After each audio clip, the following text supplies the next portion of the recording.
Agar siz chiroqlarni mana shunday cho'zilgan yoki yoyilgan holda ko'rsangiz, bu sizda astigmatizm borligidan darak berishi mumkin. Kechasi mashina chiroqlari yoki svetoforlar atrofida uzun oq chiziqlar, yoyilgan nurlar paydo bo'lyaptimi?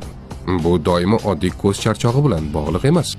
Astigmatizmga xos alomatlardan biri kechasi chiroqlarning tarqalib, yoyilib ko'rinishi.